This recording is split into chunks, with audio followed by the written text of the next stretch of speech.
खेसारी लाल यादव के रिश्ते मूवी का ट्रेलर हो गया आउट। जी हाँ दोस्तों, आपका स्वागत है बाबा खबरी पर। और ऐसे भोजपुरी अपडेट आपको यहाँ मिलते रहते हैं। तो बात करते हैं भोजपुरी के दबंग स्टार खेसारी लाल यादव के बारे में। जी हाँ, मैं आपको बता दूं खेसारी लाल यादव की लाजवाब फिल्में आप लोग के बीच में आने वाली हैं।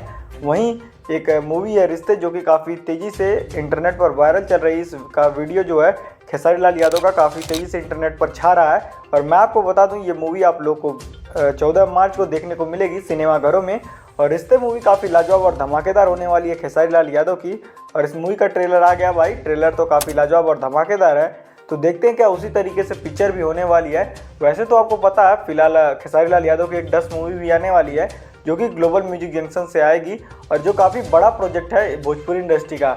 वैसे तो रिश्ते के बारे में जहाँ तक बात है, होली के इर्द गिर्द ये आने वाली है और काफ़ी लाजवाब मूवी होने वाली है खेसारी लाल यादव की। और लोग तो यही बता रहे हैं पारिवारिक फिल्म होने वाली है, मतलब आप परिवार के साथ बैठकर भी इस मूवी का आनंद उठा सकते हैं। वैसे आपको इस मूवी का ट्रेलर कैसा लगा हमें कमेंट बॉक्स में ज़रूर बताइएगा। और ऐसे भोजपुरी अपडेट जानने के लिए हमारे चैनल को लाइक शेयर सब्सक्राइब जरूर कर लीजिएगा।